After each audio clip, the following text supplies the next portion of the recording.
Okay, welcome everybody to Longmoor House and to the Year of History, Heritage and Archaeology. As part of the Year of History, Heritage and Archaeology 2017, Historic Environment Scotland are presenting a series of lectures which will tell the story of Scotland from the deepest past to the present day.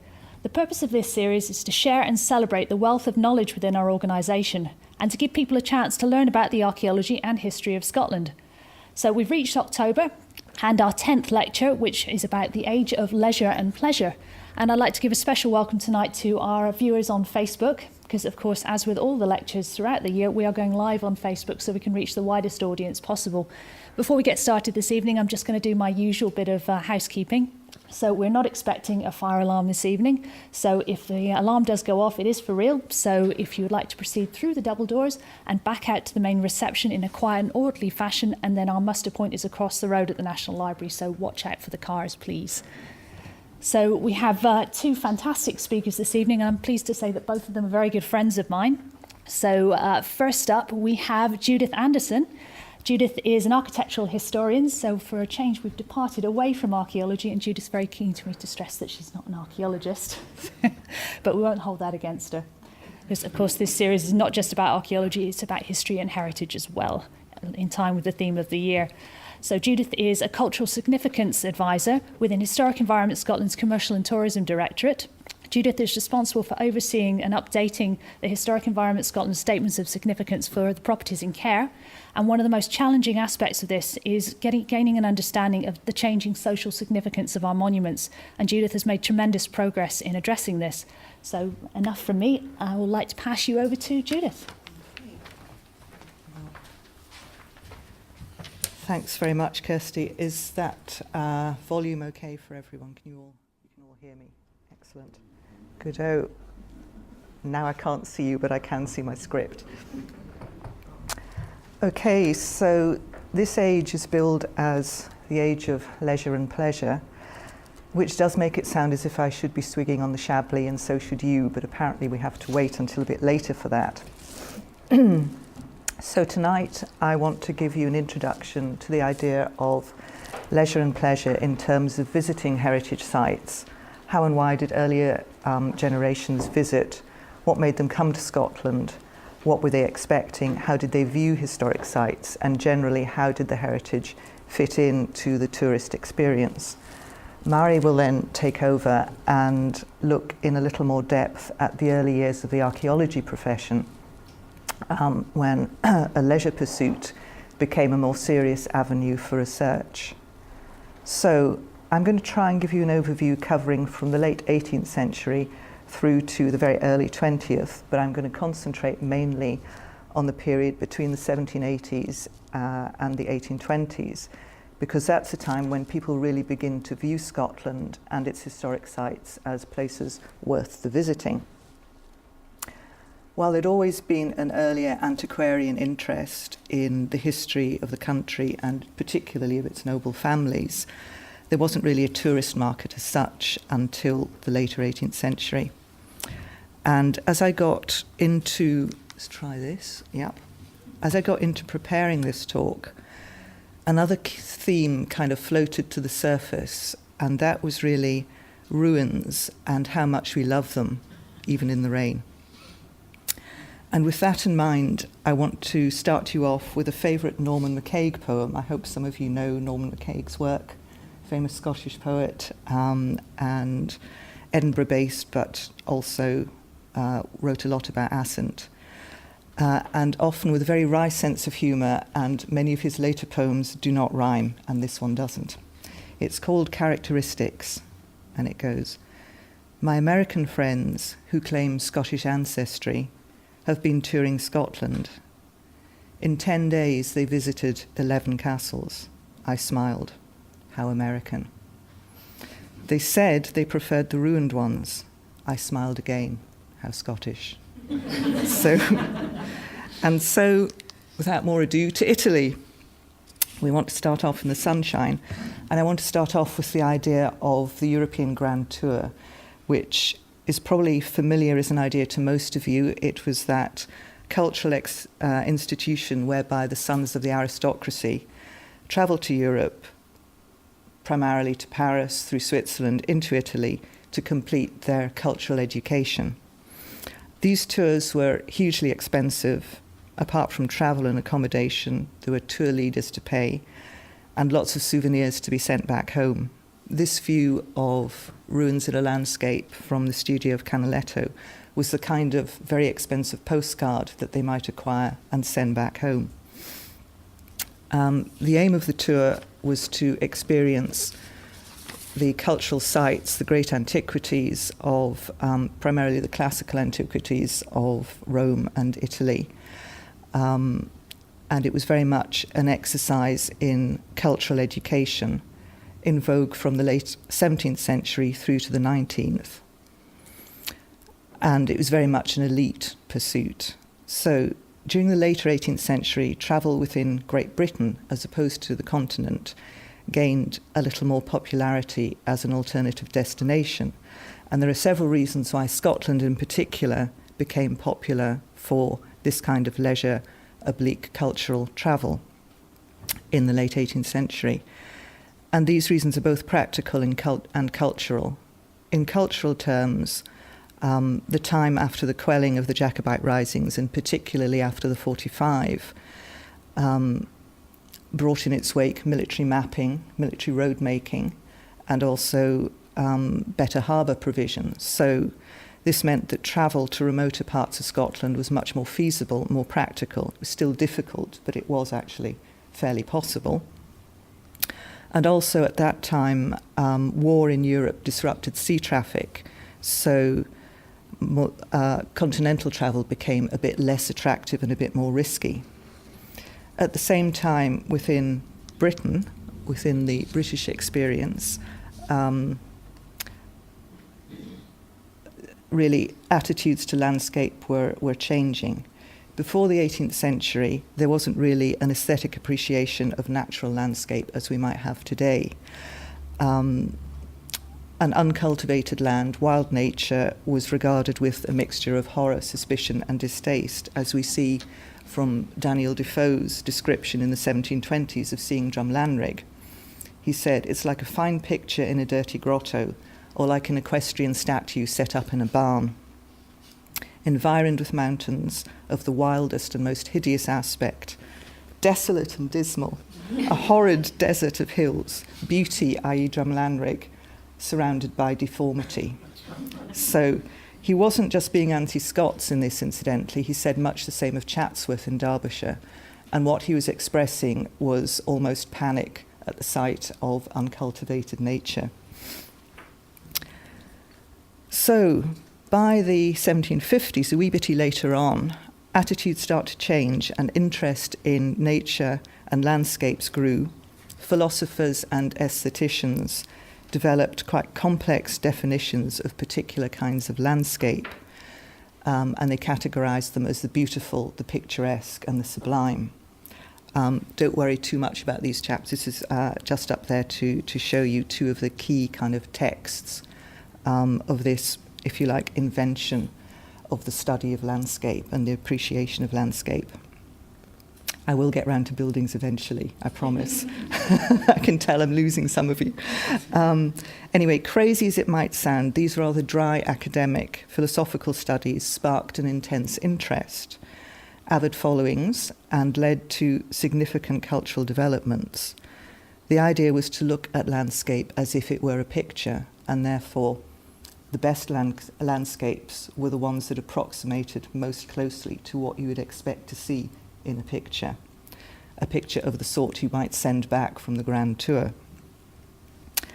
So the best landscapes then are the ones offering the best set of contrasts in their visual effects. And so this description of Kilherne Castle, which comes from Dorothy Wordsworth's journal, which is a couple of decades later than the kind of kicking off of the idea of the picturesque, but she's still describing it in very much that way. So the castle appears to rise out of the water. Mists rest upon the hillside, sunshine breaks through, so you've got immediately contrasts between dark clouds and then light shining through them. There's an obliging waterfall, which gives you a bit of movement, and that contrasts with the stillness of the calm of the waters. And you have the castle, which is wild yet stately, again, inherent contrasts in there, appearing to just rise out of the water. So that's the kind of archetypal idea of a picturesque landscape. The Sublime was something a bit more dramatic.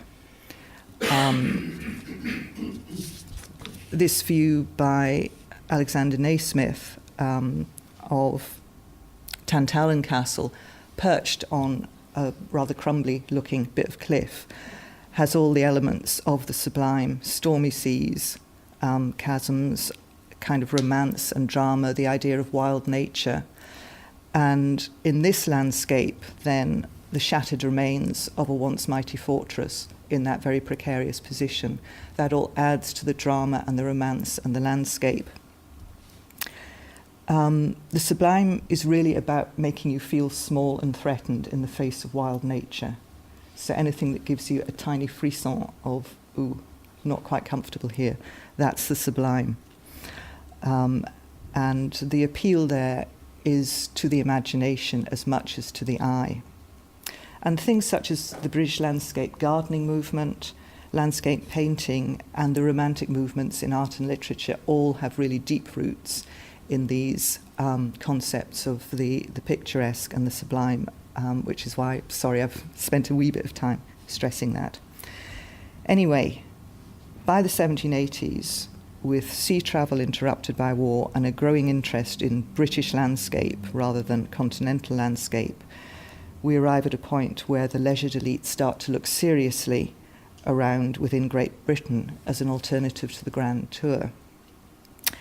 And Scotland, of course, can offer both dramatic landscapes to rival the Alps, an impressive range of very picturesque ruins, and what it also possibly has over places like the Lake District, which were other favourite haunts, was a recognisably culturally distinct feel from England. So it's definitely a separate place. The recent Jacobite past perhaps offers another frisson of slight danger and certainly romance by that stage, though of course the very thorough squashing of the Jacobite rebellion meant that there was actually no real danger, but you could still hark back to that rather romantic past. So I want to look now a bit more at tourist Scotland. Again, don't worry about the long list of stuff. I'll pick out a few of these sources in a wee bit more detail. What I'm looking at here is really what the tourist might read beforehand or what might guide them on their journey.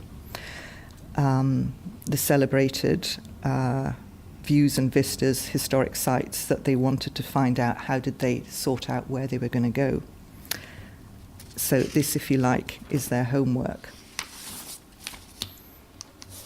And many of the sites and monuments that we regard as key historic places today were first put on the map entirely literally by the likes of General William Roy.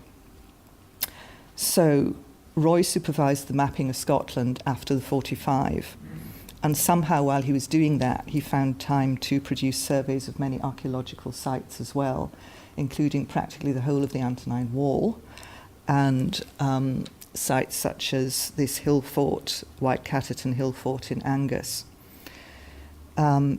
His surveys were gathered together and published in 1793 as the military antiquities of the Romans in North Britain.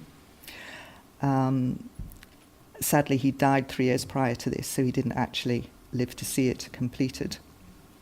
But you can see quite recognisably surveyor-type drawings, very detailed.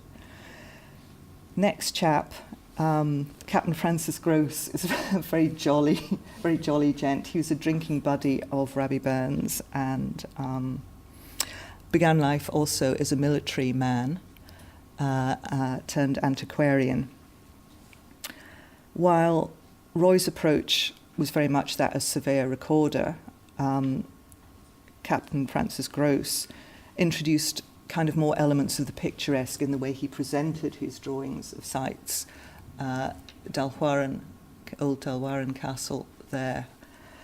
And his picturesque Antiquaries of Scotland was the kind of go-to source, I guess, for that date, for people who had an antiquarian interest.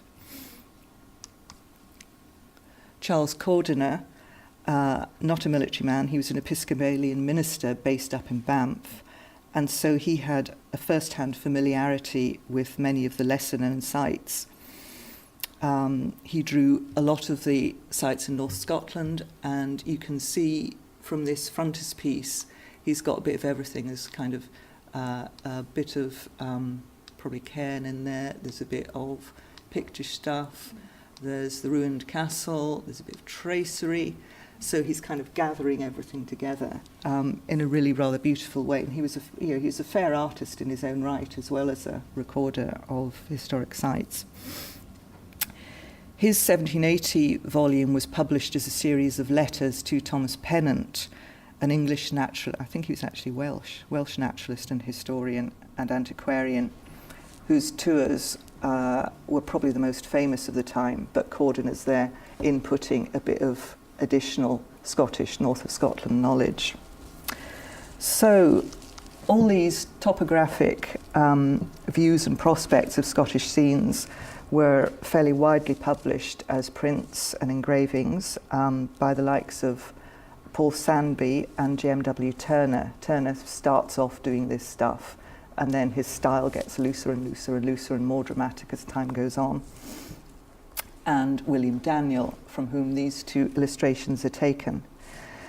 Daniel's high-quality views always give the sense of this kind of, back we go, of this wider landscape setting. So any way that he can make the scene look a little more dramatic, he'll take that advantage, whether it's the way it's lit or looking down onto Iona here.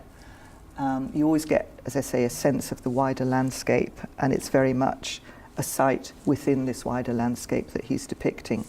You also get these little figures here, recognisable as the gentleman of taste. So this is the curious traveller doing his stuff, quite often with a pointy stick, pointing out things of interest to the less well-informed companions.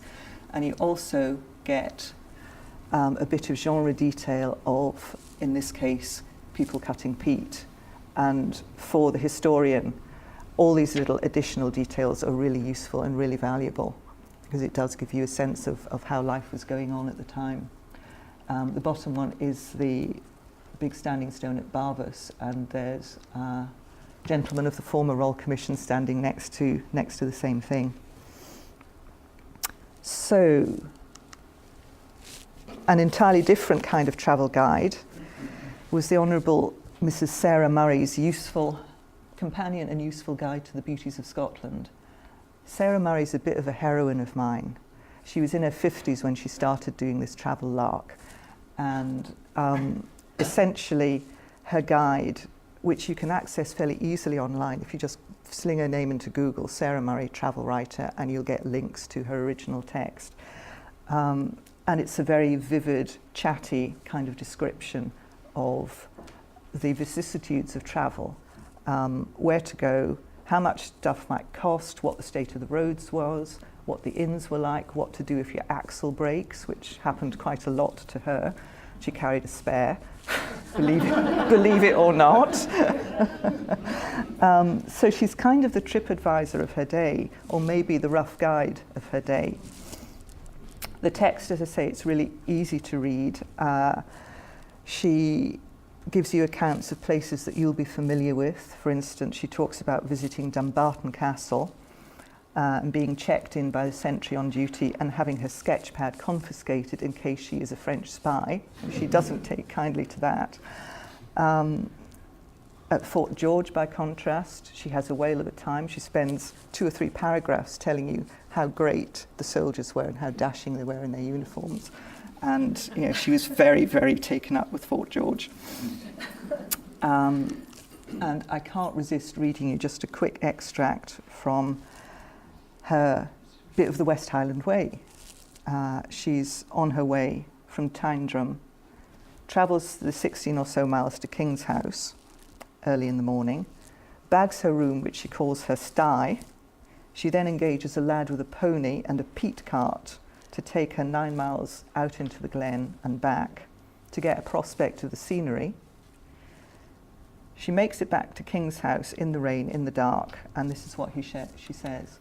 King's House was full of people. I made my way to my sty through columns of smoke. The sty was a square room about 8 feet with one window and a chimney. Throughout Scotland, you will not see a casement, i.e. a window that opens outwards, such as you will in England. Here the houses universally have sash windows. Be upon your guard when you approach a Scotch window, or you might get your hand mashed, and who hasn't done that? Or a finger taken off by the sudden fall of the sash, for there are no pulleys or lines. I speak feelingly on the matter, you think.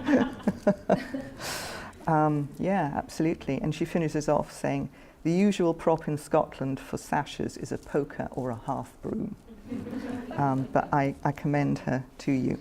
Right, move on. So the many journals and guides began to set out sort of defined routes for tours. People like Thomas Pennant and Sarah Murray all took basically the very similar routes. And Dorothy and William Wordsworth, in company with Coleridge, among others, toured Scotland in 1803. We know that Dorothy swatted up for her tour reading at least 20-odd books or pamphlets on Scotland and looking at many prints and engravings. The picturesque tourist really didn't wander lonely as a cloud. They'd done their homework. Sorry for the bad joke. They'd done their homework, they had their guidebook, and they knew what they were supposed to see. So when Dorothy is talking in her journal about her visit to Inverrary, she talks about going along Loch Fyne, and they glimpse across the waters Inverrary reflected in the bay, and a fellow traveller jumps the gun and thinks he's looking at the castle and shouts out, "Is that the castle?" And Dorothy, rather sneeringly, puts him right, because she has looked at the engraving, she's seen it beforehand, she knows what she is expecting from the castle, and she says, no, it is not the castle. You haven't done your homework. So, I was speaking earlier about Dorothy Wordsworth and her description of Kilherne, and this Paul Sandby view of the 1790s illustrates it pretty much as she described it. And I wonder how much is it that she's actually seen the print and is describing quite a lot of that, or certainly seeing it within that kind of frame of reference. One further note from her journal about Kilherne is interesting.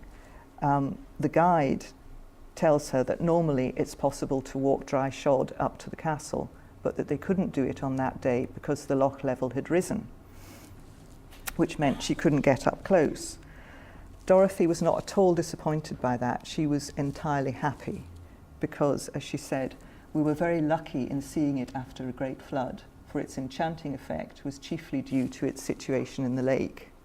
So she's not taking the antiquarian's empirical, scientific, want to get up close and look at it approach at all.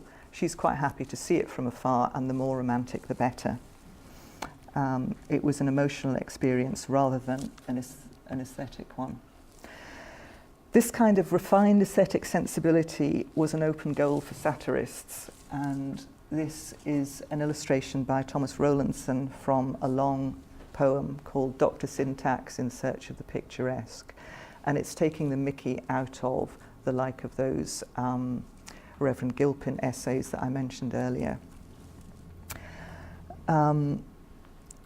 Dr. Syntax, the hapless curate, is striving to get himself into the perfect position from which to sketch the castle, but in doing so he's not looking at the wider picture at all. He wants to frame his view, he wants to get back to exactly the right point, and he falls over backwards, and he's lost his hat, he's lost his wig, and he's about to get very wet indeed.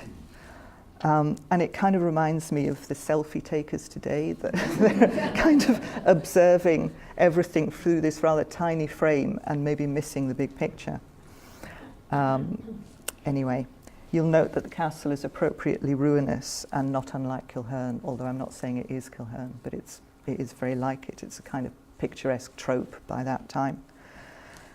So what I've not got much time to explore here is the Walter Scott effect, which is maybe the next big seismic shift in the tourist potential of Scotland. The groundwork for Scotland as a place of literary pilgrimage had been laid by the Macpherson Ossian poems, which were the publishing sensation of the 1760s, and then Rabbie Burns's untimely death in 1796 brought visitors to look at sites associated with him. But it was really Walter Scott, beginning with the 1810 publication of The Lady of the Lake, that really brought thousands flocking to the Trossachs to start this vogue for literary tourism and location hunting, which is with us today in Outlander pilgrimage, in people going to the Harry Potter Viaduct, and for certain generations, myself included, for whom Doune Castle will forever be associated with Monty Python and the Holy Grail. So by the 1830s, this incidentally is called Cockneys Landing in the Highlands. By the 1820s, 1830s, as well as the intellectual elite, you've got increasing numbers of the middling sort who have the money then to take advantage of a vastly improved transport infrastructure and coming to Scotland particularly. The advent of steamboat travel from the 1820s, particularly along the west coast, allows a lot more people to travel, and I think it's also maybe the start then of the day trip trade. Yeah, their ideals were perhaps not so lofty as the Wordsworths, and the quote at the bottom is an observer from London in the 1840s saying, the thousands are pouring into Scotland, and the critical bit is spreading themselves and their money throughout the land. So by that stage, we have really a proper thoroughgoing tourist industry. At Doune Castle, which appeared in Walter Scott's Waverley as one of the settings, we have a visitor's book surviving from the 1850s, which records visitors singly and in parties of up to 30, arriving throughout the year to view the ruins and to tip the custodian. And they came from all over the world, English and Scots, yes, from Europe, yes, but also loads from America and Canada. The little caricature there is, and grateful thanks to my colleague Morven French, who's somewhere at the back, who snuffled this out for us. Mrs. Mark and ye husband, who visited from Canada in August, I think, 1857. So lots of people going round. Clearly, by this stage, people are earning their livings, and quite good livings, from the tourist industry. And the book at the bottom left there, is actually a guidebook written in the 1880s by John Dunbar, who was employed as the guide and custodian of Doune Castle. And he produced his own guidebook and also supplemented his income by making souvenirs from the wood of the legendary Doune gallows tree, which is a big ash tree which blew down in a gale in 1875, and the covers of the book are made from the wood of the ash tree, and he was also had a market in flogging on souvenirs. So a little, by the way, trade there. So from the mid-19th century on, we're really witnessing tourism as an industry and historic sites as key marker points within what people wanted to do when they came up here.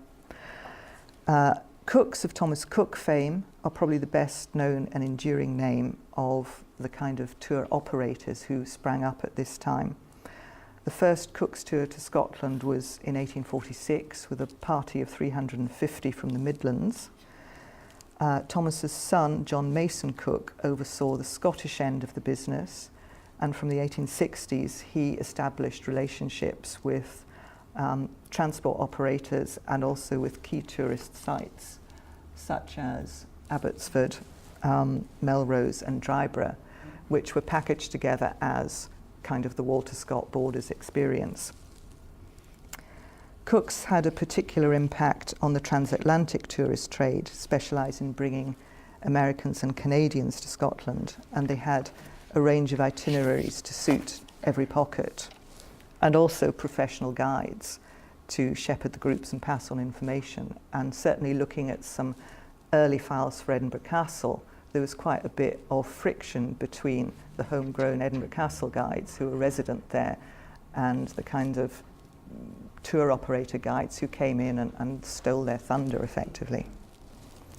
So from all this, we can see that leisure and pleasure in visiting and viewing historic sites has a long and honourable history in Scotland.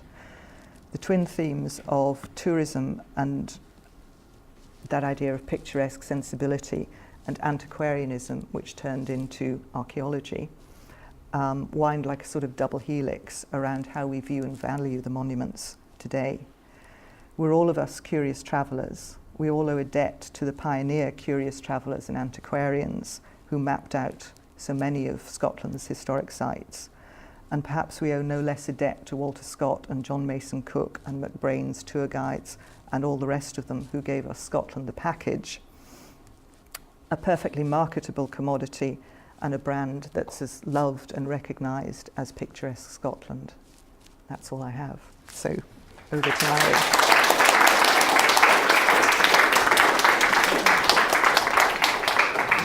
Thank you very much for that, Judith. That was fantastic. And I'd like to add a special thanks to everybody who responded to our Twitter call a few months ago for images of themselves at visiting monuments within Historic Environment Scotland's estate of properties in care, because we did get a fairly good response to that as well. So thank you if you sent your images in, because some of those pictures in Judith's last slide were some of the ones that we got. So that was brilliant. Right, next up we have Dr. Mary Davis. Mary is a former Inspector of Ancient Monuments and is currently Climate Change Manager within our Conservation Directorate. She is an experienced archaeologist, and she's also an expert in the history of women in archaeology. She's smiling at me now. So Mary first came across this topic during her PhD research. So without further ado, I'll pass you over to Mary. Thanks, Kirsty. I'll be talking this evening specifically about the Lady Antiquaries. As in the history of so many disciplines, you only have to scratch the surface to discover that there is a small but intriguing number of female scholars, often from quite early on. And it's in the second half of the 19th century, round about that 1860 that Judith mentioned, that we get a small number of female antiquaries working in Scotland. I'm going to be talking specifically about two lady antiquaries, Lady John Scott and Miss Christian McLaggen. Neither of these women seem to have been content with just visiting monuments and collecting artefacts, which were both well-established pursuits for ladies, as you've seen. They start to conduct their own archaeological excavations. Now, around 1870, the Society of Antiquaries Scotland starts to admit lady associates, not full lady fellows. That comes later in 1901. But that 1870 mark is when they start to really become visible in publications. Lady John Scott was the very first lady associate admitted in 1870, and Christian McLaggen was admitted the following year. This calotype is by the famous Hill and Adamson and was taken in 1843, so it's actually only 4 years after photography was invented. I'm hoping that some of you were able to catch the exhibition that was very recently on at the Scottish National Portrait Gallery. Lady John was in her early 30s when this photo was taken, and she'd been married to Lord John Montague Douglas Scott since 1836. Now, Lady John is undoubtedly best known for her poetic and musical works, but her antiquarian interests actually stretched beyond that across the Scots language, architecture and archaeology. She's most famous for, and is often credited with, the authorship of the ballad Annie Laurie, although in fact what she seems to have done is taken the reputedly 17th century poem by William Douglas, rewritten parts of it and set it to her own music, which has since become the standard tune. So she was interested in relatively recent modern musical heritage, but she was also interested in distant prehistory. This is the rather romanticised image of Lady John, which appeared in a volume of her songs and poetry after her death. She was a collector of antiquities. Her collection is now in the National Museum of Scotland. It includes prehistoric artefacts, Roman and medieval artefacts, including bronze axe heads, spearheads, Neolithic flint tools. So quite an eclectic mix. Both the ladies I'm talking about this evening were active in their local field clubs, which often had a strong antiquarian element, even if they were called naturalist clubs or something like that. Lady John was an honorary member of the Berwickshire Naturalist Club, which had an archaeological field element from an early stage, and by around 1885 had 400 members. So Lady John's husband died in 1860, leaving her a widow with no children. This is when things start to get really interesting. Even before she inherited the estate in 1870. In November 1863, Lady John oversaw excavations at 2 barrows on the Spottiswoode estate, and the paper written about it in volume 5 of the Proceedings of the Society of Antiquaries of Scotland was clearly written by her, but it's recorded as communicated by Professor James Young Simpson. Now, the day is really significant because it marks Lady John out as possibly the very first female archaeologist ever, not just in Scotland, but possibly the world. I'm very happy to be challenged on that. But I think the mention of Professor James Young Simpson is very significant. I'm sure you're all familiar with his work as a pioneer in the field of obstetrics, and particularly pain relief in childbirth, which he worked on despite a lot of opposition, both from the medical profession and from the clergy. This was because of the idea that, that because the Bible said that women were to suffer in labour, that the suffering was prescribed by God. He did not agree with this take. He was also very supportive of women's medical education and the campaign for the abolition of slavery. So he was a real progressive. And along with a few others, David Christison, John Stewart, his name keeps popping up in association with the Lady Antiquaries.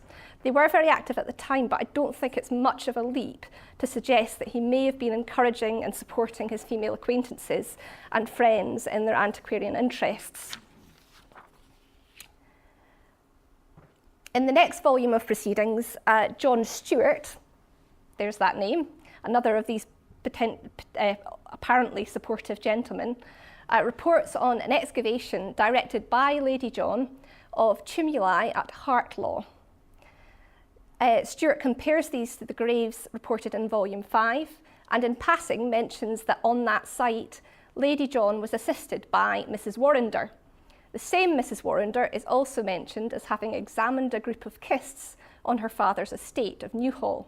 So Lady John was clearly not the only well-to-do woman in the area conducting archaeological excavations.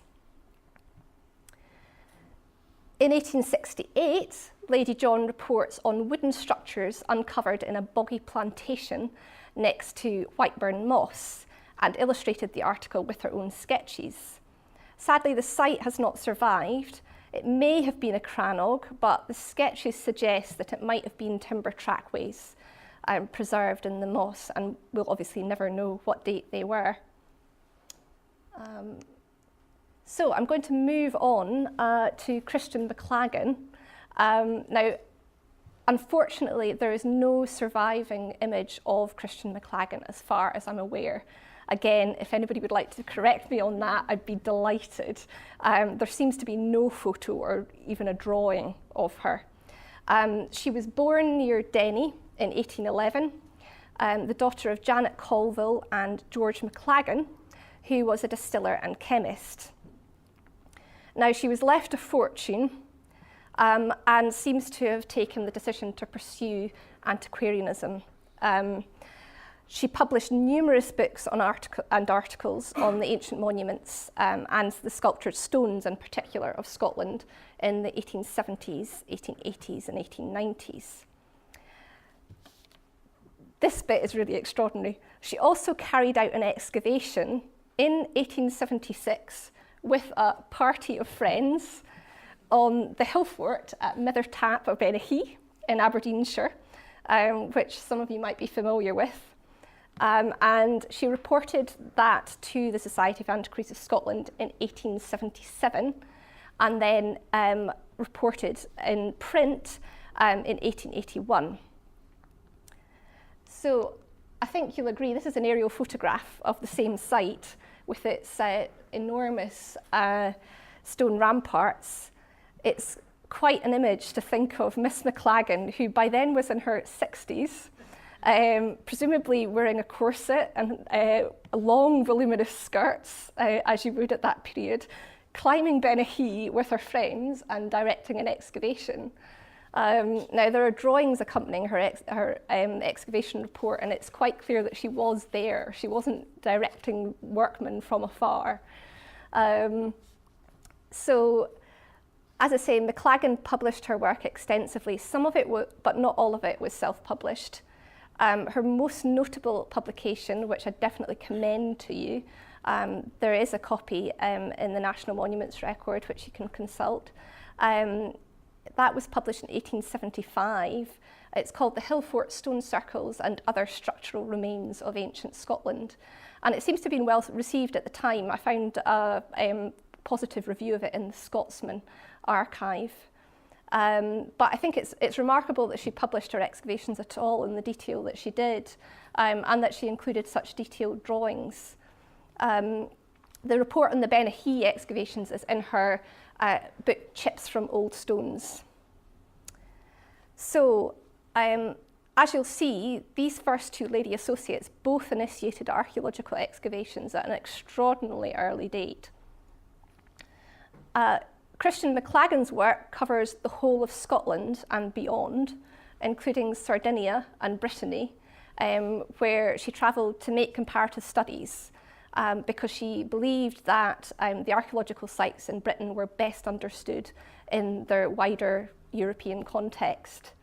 I want to read you an extract from her account of a trip to Rome, because I think it really brings out her determination to do what she wanted to do, but also her sense of humour. So here she is in 1875 in Rome, investigating some previously unrecorded cut markings on the pavement slabs of the Foro Romano. As no drawing of these had been made, I at once set myself to that work, which I began by carefully measuring each of the stones containing cup or other figures or rude gravings, and feel certain that I can affirm the accuracy of their delineation. While engaged in this task, a policeman came and ordered me to desist. I did not heed him.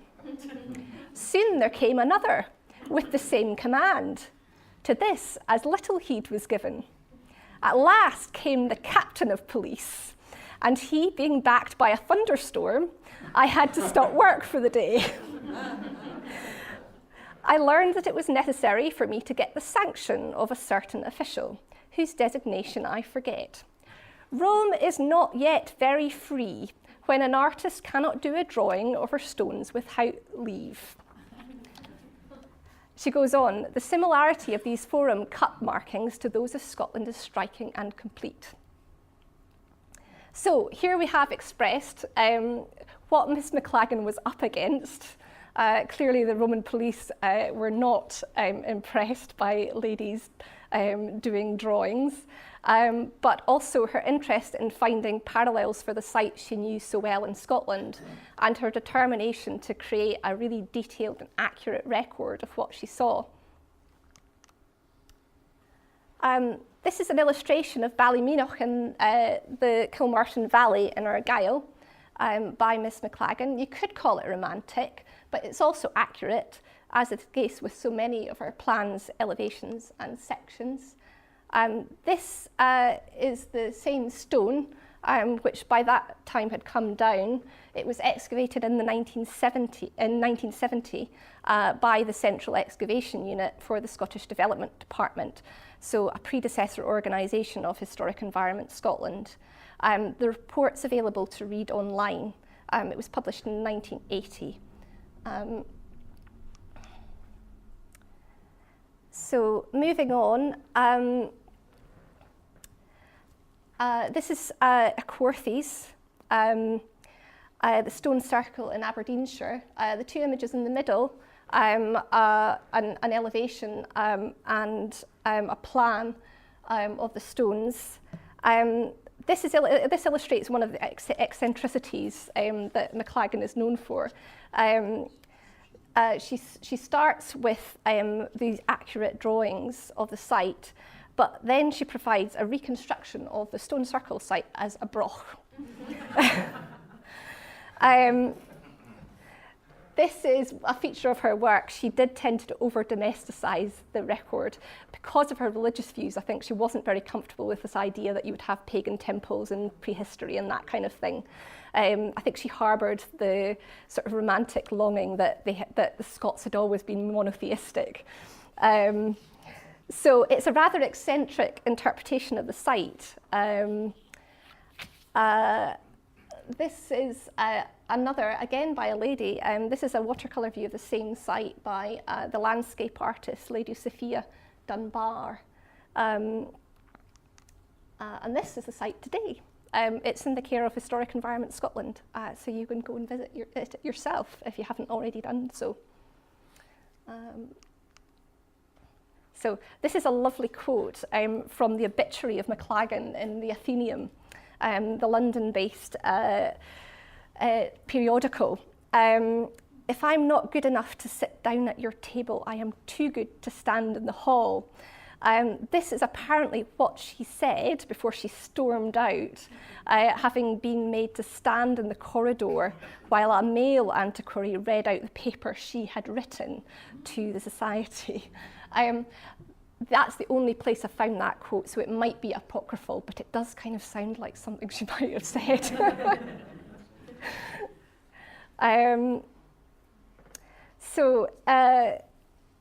In the same year that McLaggen was admitted to the Society of Antiquaries of Scotland as a lady associate, the discovery of a brach was noted at Corden in Stirlingshire. So this is a site here. She's got a plan and a section drawing. This is from 1875. But there is a record in 1870.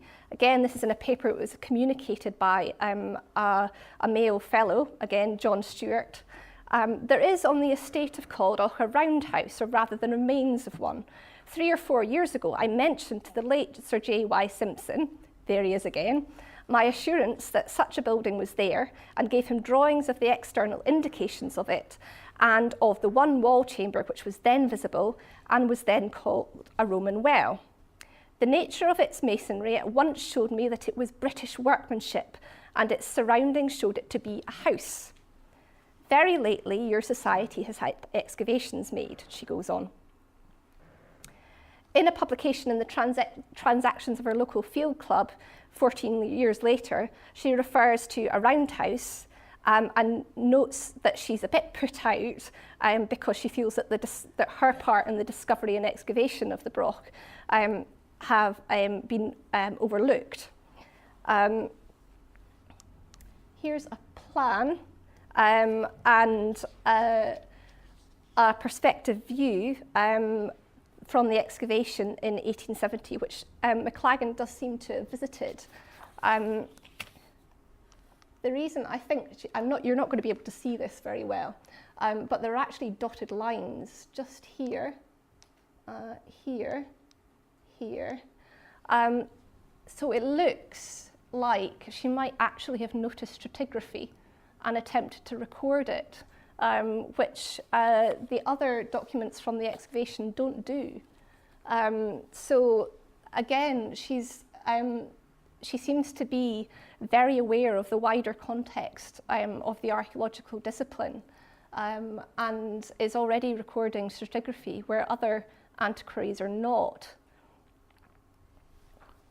What's also noticeable is that she doesn't tend to describe monuments as fortifications, and she doesn't leap to the conclusion of attributing things to the Romans or the Danes, which again was quite common at the time. She also visited Sardinia to see the Nuraghi, which she believed to be related to brachs, and seems to have met with a very warm welcome from the local antiquarian society there.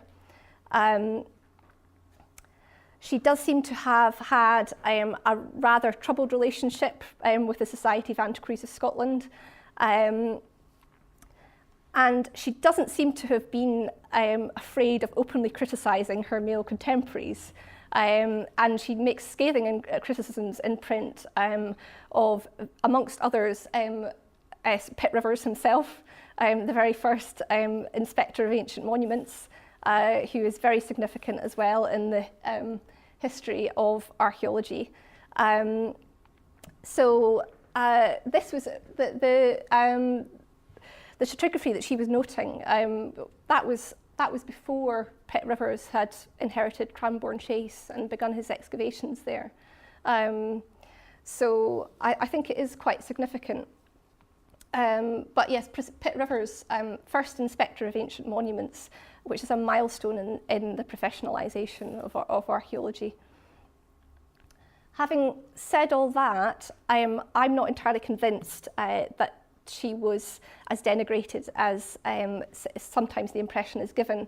When the Royal Archaeological Institute held its annual meeting in Edinburgh in 1891, the Society of Antiquaries of Scotland hung the walls of the hall in the Scottish National Portrait Gallery with McLaggen's full-size rubbings of sculptured stones. So that does suggest that they valued her work. Some sources say that she wanted to resign from the society, but she was actually still a lady associate at her death in 1901, which was just before the first female fellows were admitted to the society.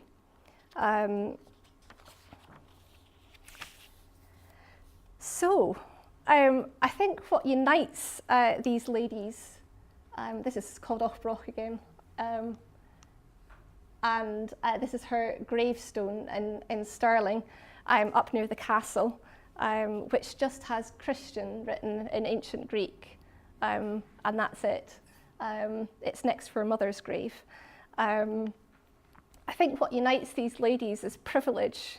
In the case of McLaggen, she had the combination of inherited wealth and independent unmarried status, which allowed her to forgo the usual path of ladies of her class and do whatever she liked. Similarly, it seems no coincidence that Lady John Scott's archaeological excavations apparently began in earnest shortly after her husband died, and it's easy to dismiss these women as minor or irrelevant players in the development of archaeology. But I think the significance is that they were there at all, and that they were as active in archaeological field investigation, and that they were there at the very birth of archaeology, I suppose, as a discipline. So if you're interested in finding out more about the early female pioneers of archaeology, or geology or paleontology, I would commend to you the Trailblazers website, which is trailblazers.com, which has potted biographies of the amazing women that we keep stumbling across in the records, who have got themselves involved in serious archaeological, geological and paleontological research from a very early stage. Thank you.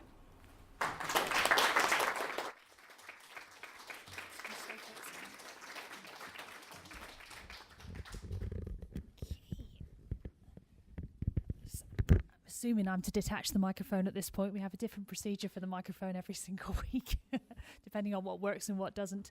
Right, I would like to invite our two speakers back up for questions, because we've got a little bit of time.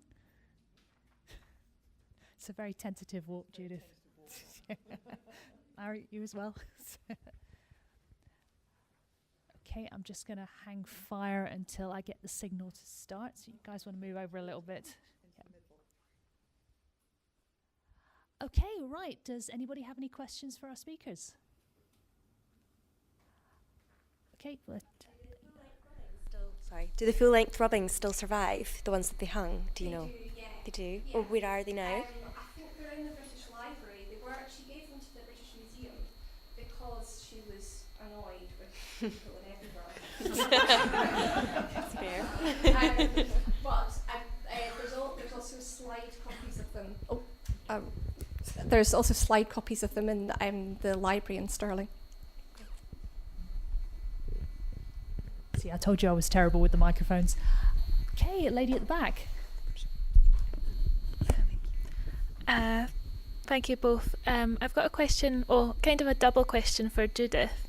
I wonder if you could say a bit more about the souvenirs from Doon, made of the gallow tree, and also if you come across any other souvenirs from other sites as well. I don't know of any souvenirs from other sites, but Hugh, our collections registrar, might be able to answer that question better. Yes, I may interject.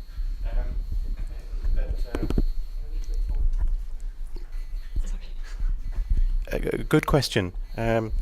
We at Doon we also have items of furniture that were also made from the same gallow tree, but we also have things like McLaggen ware as well, and early souvenirs. Recently we had one offered to us which related to the Douglas room at Stirling Castle, but these things are coming more and more to the surface as evidences of early tourism, and I think give us a much deeper time to this as a trend. But I can certainly help you with things that we have in our collections, and we've got things like visitor books as well, which are again evidences of early visits, and other guidebooks. There's a very early guidebook for Holyrood Abbey, which is dated 1819, which really links very well with what Judith has been explaining. Yeah, the 1819 guidebook is a very early one. I think I don't know. I mean, there always was a kind of related practice of country house visiting, which you'll be, all the Jane Austen fans will be familiar with. Everyone goes to Pemberley when the master's away, sort of thing, and that was certainly happening in Scotland as well at Duff House, which is one of our properties that we manage. There were several accounts of people applying to be allowed to go round the house when his lordship is away. And also at Duff House, I guess, some of the collection within that house, which is not original to the house, it's part of the National Gallery of Scotland collection, but there are a lot of Grand Tour themed things within Duff House that would give you a very good idea of what people sent back.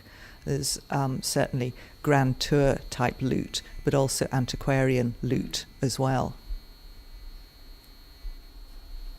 Okay, any more questions? Oh, we've got one is that one from Facebook at the back?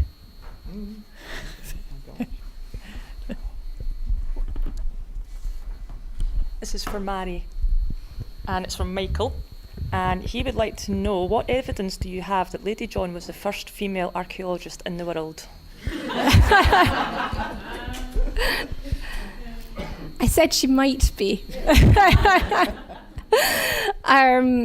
She's the earliest I've come across who was actually carrying out her own excavations. 1860s is very early for female archaeologists. But as I say, I'd be very happy to be corrected if anyone could find someone earlier than that who's actively carrying out excavations. Thank you. Sure that helped. Okay, any more questions? I think everybody wants to get to the wine. Okay, right. Well, if nobody has any more questions, if you'd like to join me in thanking our two fantastic speakers for the evening.